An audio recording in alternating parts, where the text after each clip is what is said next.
Hi, it's Gold Morn Amber Dawn, and it is Thursday, February 23rd, 2012, 10:20 p.m. Eastern Standard. I want to get right to this because I just rambled for over 20 minutes talking to myself on camera. Maybe that's an improvement. This, not so much. You'll find my face is, I'm sorry. It's just, I never learned makeup or stuff. Anyway, I wanted to say first and foremost, thank you to anyone who viewed the first video. If you managed to last all 20 minutes, I'm impressed. If you, for all the supportive comments and the personal messages, and anyone who even just said, I can relate in some way, I thank you. Thank you. Thank you just for listening, let alone going that extra mile of sharing or sending positive, supportive vibes. I appreciate that a lot. Like, I'm getting all teary-eyed just thinking about it. Okay. I want to type replies. I started to on YouTube, and then it wouldn't let me because I haven't been on the internet in a while. And, like, most stuff has been done through my phone until a friend just hooked me up with their Wi-Fi. They live in the building. And before that, you know, well, anyway, it's like I don't remember how to internet because I couldn't reply on my video. I'll work on that, but I'm shedding like bad. Anyway, cheap shampoo is cheap. Anyway, what was I? Oh, I was thinking. So thank you, and then sorry that I haven't replied. It's so much easier to Twitter for me, for some reason. I'll get back into this. I mean, I'd like to be blogging again, so, you know, typing entries, like typing, you can't see me doing piano fingers. Okay, so,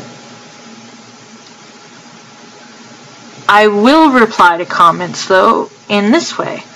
I wanted to address one comment made on a site that shared my vlog and wrote quite a nice thank you message with my video. Thank you very much. The site is a workcovervictimsdiary.com. I believe they're in Australia. The wsib program is specific to Canada, Ontario, but there's WCB, and then there's work cover, and there's worldwide, there's like various systems like this. Where I specifically am, it is separate from government, even though people think it's quite linked.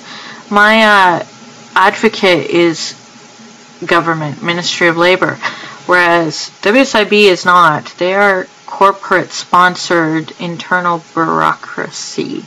For instance, if you receive government benefits, like social assistance, welfare, whatever it is called, your WSIB is deducted as income and is a separate system. You know, just so you know. That's something I definitely will be mentioning in my, when I manage to do a book. Where was I going with that? Okay, so there was on this workcovervictimsdiary.com, there was a comment by a person named Ben. I don't know. Hi, Ben. People don't understand, and if they start to, they choose not to care. People think I'm being mean when I advise people to give up, go on a disability pension, and live cheap in the country because the system is stacked against them. There's no way of winning. Either you have the energy to fight for bugger all forever, or you don't, and even if you win fully, it's financially barely as much as a disability pension when calculated as an annuity. It's political games to force people onto the federal social security system rather than the state system. It's designed to have no way of winning, no fair outcomes. What do you intend to do after you lose? Like, how are you going to cope? How and where are you going to live? Where's joy come from? Ben. And I gotta say, the questions were going in a direction, and then where's joy come from? That's like going, and what's the meaning of life? I mean, that's funny. Okay, Ben. First of all, my whole thing began in the country. My 20s, where the most damage to me occurred. The most isolating, humiliating experience happened living in a rural community. The factory was on just the edge of town. I lived in the village. And I would have to say that was the most difficult time. Of course, the last time I considered, honestly, where it was actually going to probably happen, to move back to my hometown where my doctor is and where I could easily get a therapist instead of just a counselor. I could get a therapist there for free, and where I could certainly live in a nicer apartment for the price, you know, on what we have, which is called ODSP, Ontario Disability something pension. I forget. I'm blanking a lot tonight because I'm tired and exhausted of talking about this over and over again. I get like this. I've tried to make this video a few times, and I'm much worse if I'm in a hearing, as far as, I mean, after a hearing, because just talking about this drains crap out of you. Because it's constantly in your head, and then if you talk about it, it just, waste me. But anyway, I'm sorry. I'm trying. Anyway, first of all, yeah, I could live cheaper in a smaller, heck, back in my home city of 30,000 people. Like I said, with my doctor and stuff, and not even go back to the village where it'd be even cheaper to live. First of all, I don't drive, and the expense of a vehicle would be more expensive for me, and I'd be even more isolated. Second of all, even though I stay inside most of the time, when I do go out, at least when I go outside here, I walk down and there's a beautiful Lake Ontario. I could cry just thinking about it. When I get outside and I go down my street, there's a lake and a boardwalk, and I'm like, I am so fortunate to live here.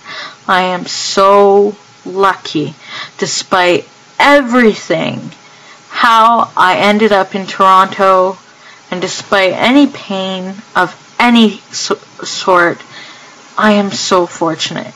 And then around my birthday in the summer, there's this thing called the Beaches International Jazz Festival. Holla if you're in Toronto and you know about it. It's where the street, Queen Street East in the Beaches, about a block away from me.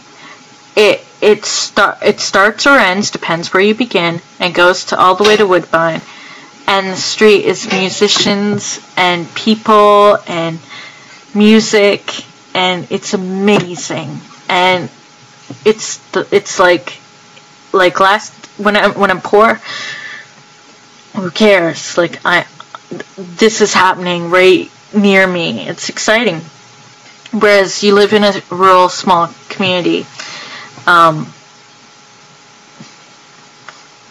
a lot going on. I mean, when I can, or when somebody's gone with me, I've gone to poetry events, I've gone to Nuit Blanche, and I even one year got to be a Nuit narrator, which is something that was a really cool experience. I've volunteered at a comic festival. I've gone to Canzine. I mean, these events are rare in my life, but I've been to these things. Like when I've gone out and somebody's been with me, or I've been this stuff is not there otherwise, and that's stuff that some of my joy comes from. But let's go back to this. As far as to tell you to go to pensions, automatically, if you're in this fighting for this, if you're cut off work, you're already applying for benefits unless you have a supporter in your family. If you're on your own, you have to apply for benefits to unless you can get another job, but generally you can't. If you're an injured worker, you're seriously injured, mentally or physically, you're not employable at that time. And if not, then your alternative are these benefits or assistance, which is not very assistant-y, because you don't get enough to live on.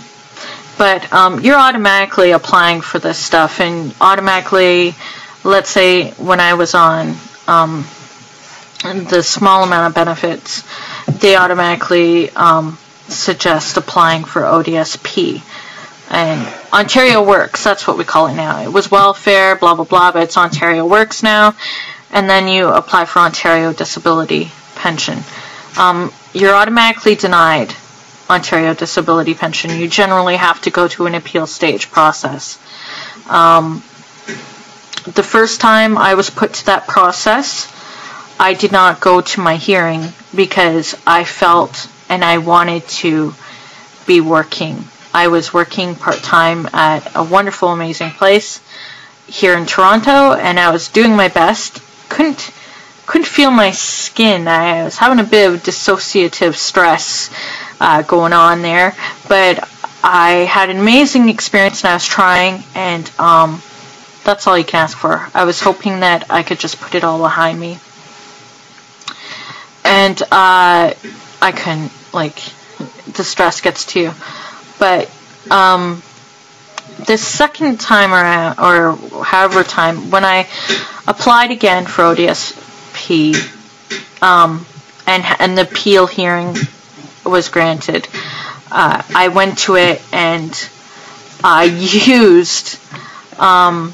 submitted wsib assessment documentation where their own doctors, where I was sent to for a post-traumatic clinic, where they said, yeah, she could stand to have some help.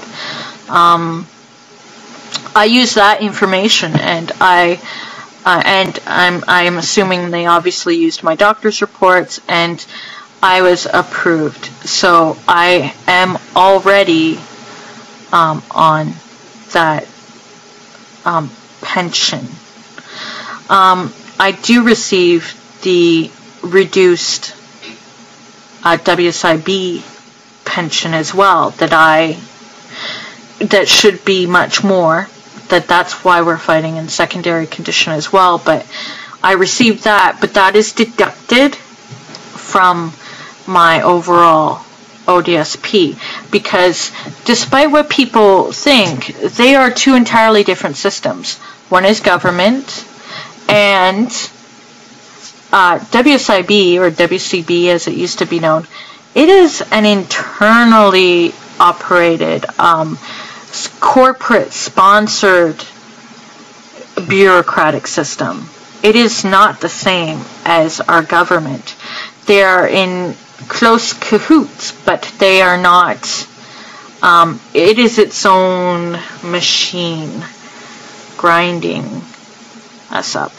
So there's misconception. So as I said, my money is deducted. So receiving this is deducted from my overall ODSP, which you're right, would go a lot further in a small town, but I would be further isolated, even more so. And the last time I considered it, I only thought of jumping off a roof. It was I didn't want to live there on benefits. It's very depressing. But anyway, sorry, no disrespect to my hometown, but okay. System is stacked against you. There's no way of winning. Okay. Yeah, I would say recently I agree. I probably won't win. And yes, the system is stacked against the worker. Especially when that system, wsib for instance, will even ignore their own assessments where they say, yeah, you know, like I have a memo in my file that says, oops, we messed up. We should have taken her out of the factory about 6 years earlier. Gosh darn it, you know, we goofed. Let's, you know, and where they initially suggested the secondary psychiatric entitlement, they suggested it. They tend to forget that, and those people tend to be taken out of the equation as they go along. You find yourself with a new caseworker or case manager or adjudicator or whoever the hell they're called anymore, who even knows. Customer service representative. Sorry, that was insulting. Whoever they are, they get changed. So yeah, it's again, but there's some wins. Maybe I'll be one of them, surprisingly. Who knows? Maybe they'll be like, oh shit, we, you know, messed up part of her life. Let's give her another go and see if we can help fix this, and this can be our good deed of the year. But I'm not counting on it anymore. I don't have any more, like, dreams of, oh, when I get that back earnings and I go back to school, this is my plan. You know, I'm going to, first of all, get a psychotherapist, even if I have to pay for them, and I'm going to make sure I have this much money saved in earnings, and I'm going to pay these. I'm going to take these people out because they stayed by my side, and I'm going to, you know, return this debt, and I'm going to, you know, I stopped doing all that because it's not really about losing hope, but facing the odds.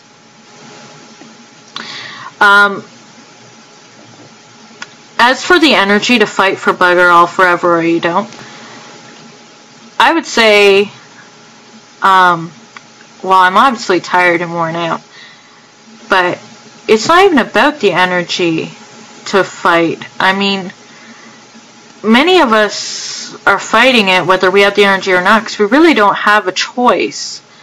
I mean, okay, some people have said, well, you can just move on, but if you're ill, you're injured, even when you try, you can't totally move on. And while the process is in motion, you can't either. And after so many years, you don't just walk away anyway. So the fight may as well continue till it's over. I'm so close to it. It may as well. I'll see it to the end, if but for it to be a lesson for me and other people who can learn what they want of it. Financially, yeah, you're right. It will never be. Financially, it will never be what I lost, because they could never calculate. They wouldn't calculate what it cost from the very beginning when I was initially injured. you know, back in the late 90s.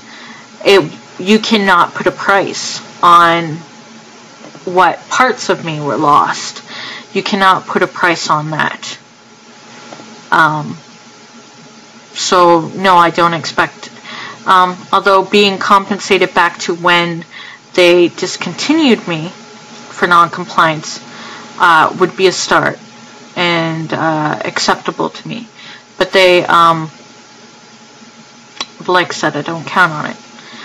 I don't think it's designed to force people onto the system, like as far as the other system. That's just a result that happens because people have no other choice if they have no other means of making money. The system, it just hopes you go back to work or you find another job, that you just go away. Or as one article, no, some video I saw recently quoted someone who said, especially for the single people with no dependents, that's cheaper if they kill themselves. I'm one of those single people. Yeah, you know, I've said myself, yeah, I suppose it is that they want me to go away or die or something, but I'm not doing it either. I can't. So here I am. So I would say yes, it's definitely been designed or redesigned against the worker, and that the odds of a fair outcome is not for me. As for the rest of your questions, this video is so long, and this was one comment. What do you intend to do after you lose? Well, I intend to feel relieved that it is over. I've already mentioned to my closest friend that I'm probably going to be a bit of a wreck, just because I have been tense with this for so long. The weight of waiting and just the process is horrible. So I imagine I will feel some relief. I will feel a lot of different emotions, and I'm going to have to deal with that. And what do I intend to do after I lose? Like, how are you going to cope? Well, I'm going to cope probably the way I have been, only I will be able to do it without the weight of waiting and the case hanging over my head. So I would probably just keep doing one day at a time, having my good days and my bad days. How and where are you going to live? How? The same way I am right now. I received that bi-weekly amount. The process is horrible.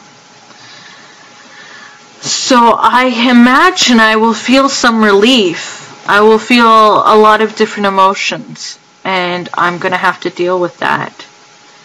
And what do I intend to do after I lose? Like, how are you going to cope? Well, I'm going to cope probably the way I have been, only I will be able to do it without the weight of waiting and the case hanging over my head. So I would probably just keep doing one day at a time, having my good days and my bad days. How and where are you going to live? How? The same way I am right now. I received that bi-weekly amount that is deducted from my disability pension from the government, and nothing's going to change. Like, if I lose, nothing changes for me now at this point, because, you know, it doesn't change anything. It doesn't make anything better as far as financially, but I don't lose anything financially either. And I'm going to live here until I live somewhere else. I would hope to I have enough to pay my rent, and that is good. That's what I will do. I always put rent first. I'm lucky, not everyone is able to do that. Like I said, I had to go through that process as well with the government of appealing and going to their hearing, and I represented myself and I won. But that will be up for review every 2 years, and already I think at the end of this year I will be up for review. I am still on medication and under doctor's care, and I don't know what differences will be made there. Where's joy come from? Okay, sorry, I just found that really funny. As depressing as my first video was, and even this one is, because I have tears in the back of my eyes, regardless of what you're going through, is some part of you, hopefully, you gotta remember that everything they're doing to you, of course, is horrible, but you are who you are. There's a part of you. You have to try and find that regardless, because even though they own you, and that's how it feels, and they have so much power over your life, even when you're on, let's say, ODSP or whatever benefits, government benefits or whatever, you feel like it's humiliating, and it's hard to feel any sense of dignity and sense of your own life, but you've got to find a way to have that.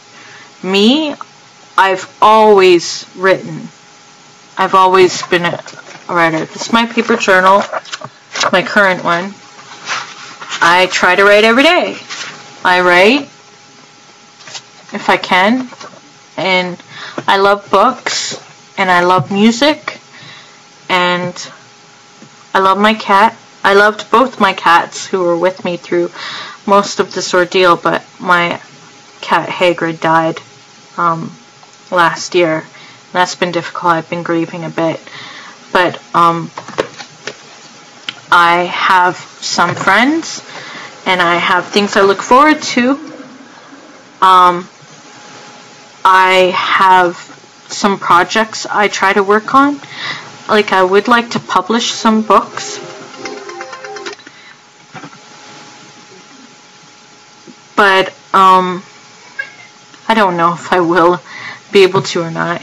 Like, print photocopies somehow of, I don't know. Anyway, I do have dreams and hopes still. I want to fall in love again, and I want to try and give a relationship a go with a supportive partner that I can be supportive of too.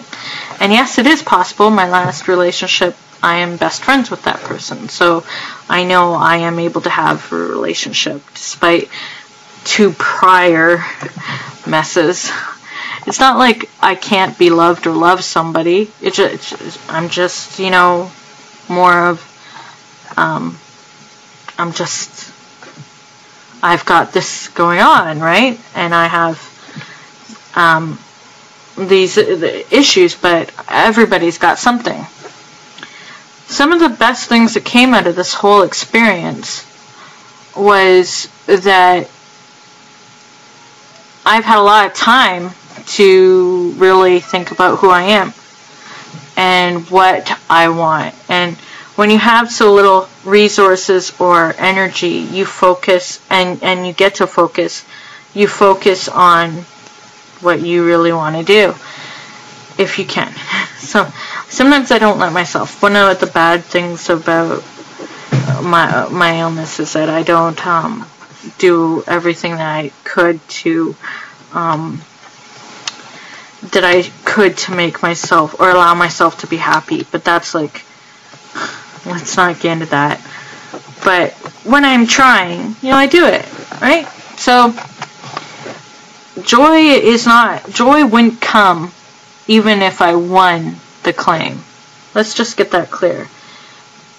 I'm not saying I'm going to be happy to have the income restored and some dignity, because, you know, people who never believed would, you know, who didn't, you know, for it to be proof, validation is something, if that word resonates, is something that felt needed in the injured worker. Some validation for, it's hard to come by. And of course a win would be great, but the lesson I've had to come to learn is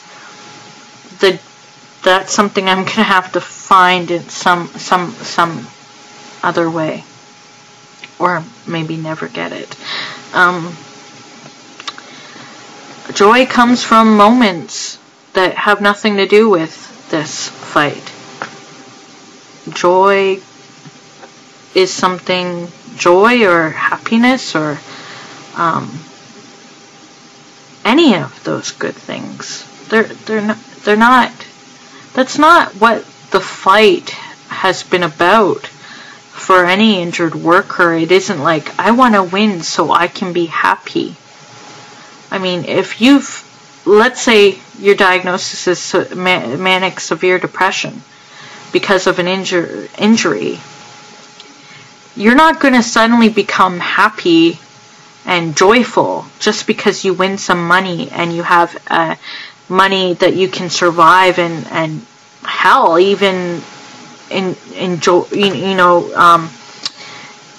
do more than survive on, which would be something I haven't known for quite some time. If you had more money, that doesn't automatically make you happy. And if you think that winning would, you're wrong. It would make things a little easier financially, but there's a lot of other factors. I know that regardless that whether I ended up in a great relationship or did succeed in publishing a book or managed to develop a routine where I went for a walk outside every day, I know that I wouldn't automatically be happy every day, or that I would be that joy would overflow in my life. That's not how it works. So I just thought I'd say that. As far as someone said, relinquish the anger and focus more upon recovery and less upon retaliation and bitterness. If you don't resolve your anger, you will be slow to recover, if at all, and being resentful, spiteful, and passive-aggressive becomes a lifestyle from which you won't escape. I think that someone was replying to the commenter, but let's apply it to me. Because I mentioned anger in my vlog, that I felt some anger. And honestly, in speaking with my counselor, anger can be a positive emotion at times. In my situation, like for me not expressing the anger, that like my rightful indignation can be unhealthy. And the fact that I'm like, wait a minute, I have a right to be angry at this system because this was unjust, is actually giving myself validation. And that actually has eased and lowered the anger. Recovery is a long process, and the focus, I hear recovery being like, I'm in recovery, for instance, but I see that recovery can, I don't know if I will recover. Recovery is, yeah, it's a part of, it's important. Being resentful, I agree. Resentful, spiteful, and passive-aggressive. I think they are referring to that commenter. But if it's to me, yeah, I avoid that. I'm not spiteful about it, and I'm not passive-aggressive with the system. In fact, I'm quite vulnerable. The book that I'm going to put out there is going to be compiled of diary entries, journal entries, and documentation, and it is going to be the story, the account of it. And I'm not doing it to be like, to get back at them, because honestly, that system is not going to care about my little story. If they cared, I wouldn't be in this fight, and I would have received my wages, and I would have long since been taken care of. So I'm not doing it for them.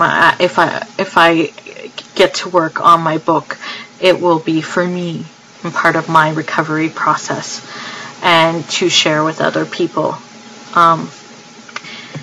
And then somebody said, do not listen to the advice of Ben regarding the disability pension.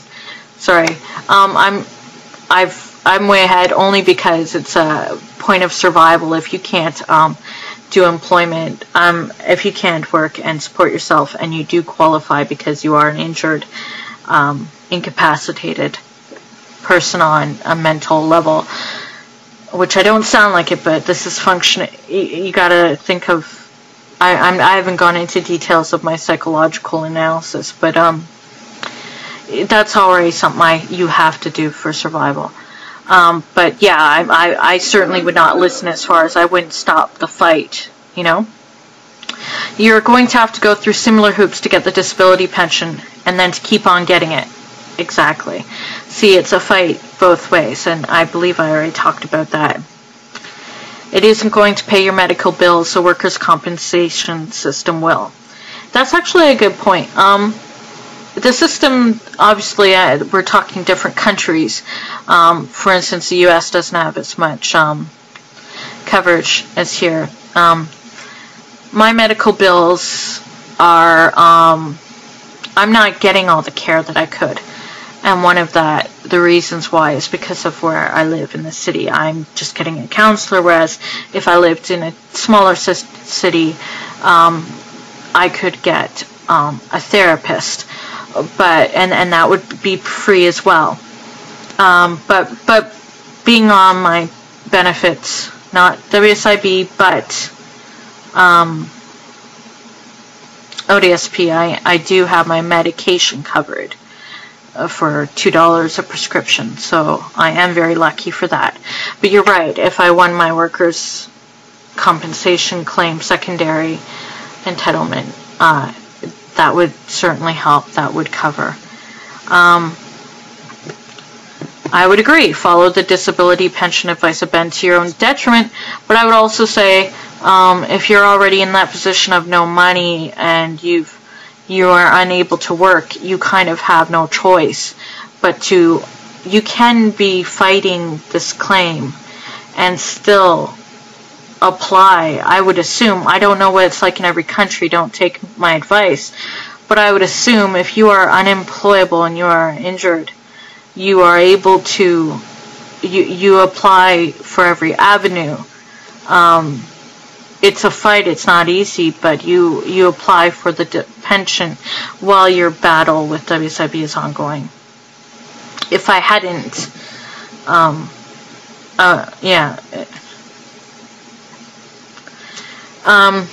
and somebody backed that commenter and said, I'm glad you wrote this. Please do not take Ben's advice serious. You will dig yourself deeper into your grave. If you do have issues with denied payments, care, etc., please consult an experienced lawyer and or contact your union for advice. I have something to say about that. The union was, which I was actually, at a young age, elected into a position. I mean, you're obviously a union member. When you're trying to, they're looking at 300 jobs, they're not looking at mine. So, I did not have advocacy on their part. They were kind of a failure in that regard. And many people have been sick, but many people are still working, so that's a tough one. They were not helpful. As for a lawyer, you need money. So I never had that, so I could never have consulted a lawyer. But I was lucky in that my initial claim was approved, so that was good. And this secondary claim, or this whole battle in appeals, I was picked up by Ministry of Labor, which is the government portion of the Office of the Worker Advisor, which is supposed to be an advocate, which I have read negative stuff about them too, which is so disheartening. But what can you do? They've been my lawyer for a while. So, they've been handling my claim, which, like I said, I have accepted that I will lose. But I don't have denied payments. As far as I have the best I can get at this time, unless we win the secondary or the LMR program back. Alright, so, oh, one more here.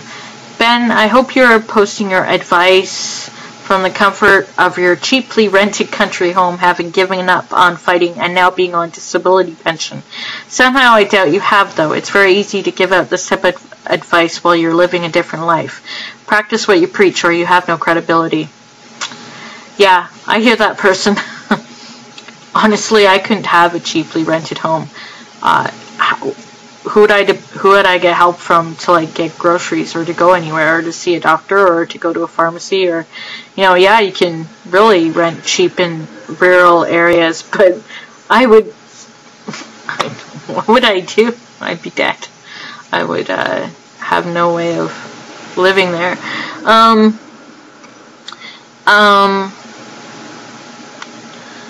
Yeah, I don't know. Also, there's the thing about also people who aren't fighting and just automatically go on a pension without fighting, who don't even bother to fight. Like I'm a single person and I fought, but I imagine if I had a family as well, you know, if I had children or a spouse at the start of this, to get like, well, if I'd had a family to think about, I'm so grateful. Some ways I wish I'd had somebody steady on with me through it all, because of course some people, you know, it makes them stronger and they have that support. But then in other ways I think of just the weighing responsibility of that. No wonder so many people lose families in this position because of the stress and the fight.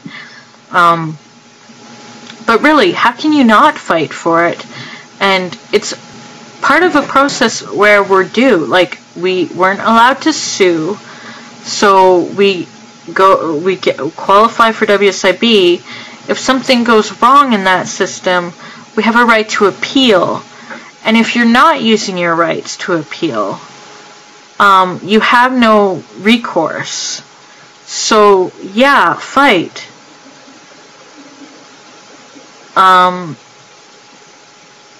My recommendation, whether you live in a cheaply rented country home, or whether you live in the city in a bachelor apartment, whether you're single or alone, single or alone, sorry, both words are me. You know, the thing that would be best is connect to people. Find a support system of people. Like, one thing I do miss is there was a psychiatric network of survivors in my hometown, and I met them on the tail end as I was leaving the city there, and that would have been great. There's nothing like that where I am right now, although there is a creative, I'm really excited about it. Now I'm smiling. There's a creative arts organization that a program, and it's for people who have been in the mental health system.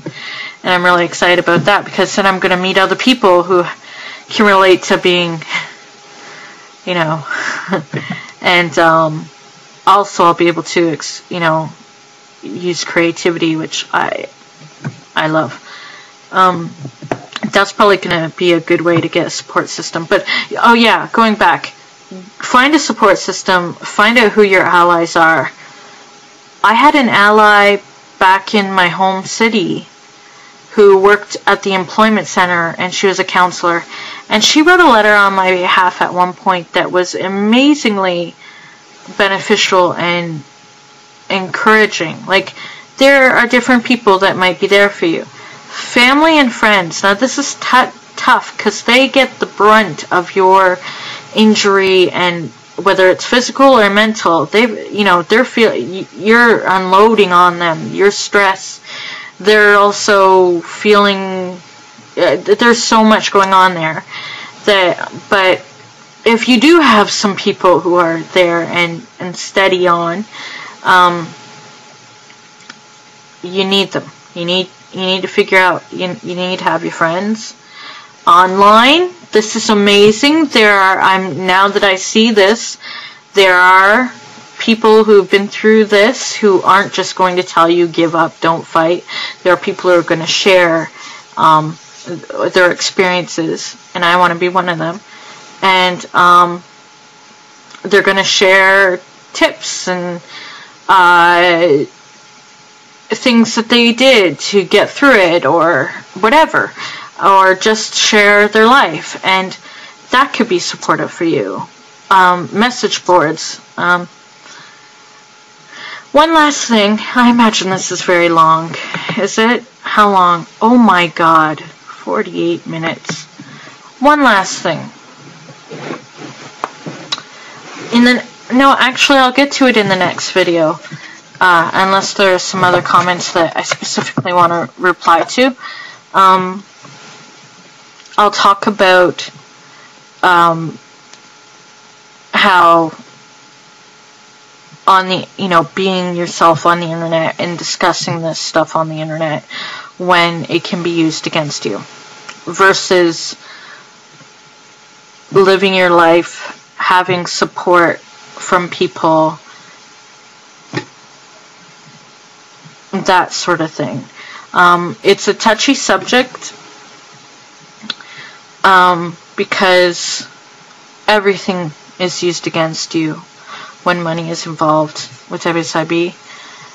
Yeah, at the same time, I can tell you that if I hadn't had the internet for many years and been able to express myself with an online journal and have friends respond, I would have been even more devastated. And so, and it's also the reminder that there's more in your life going on than just the case. And there's more to you. There's more to you than just this. But you can't deny that it's a big part of you. So, and with that, our hour is coming to a close. I do hope that you learned nothing today. Is that really a comment reply to one? I'm breaking out with like, oh gosh, the look how tired I look in the sits. I have sits at my age.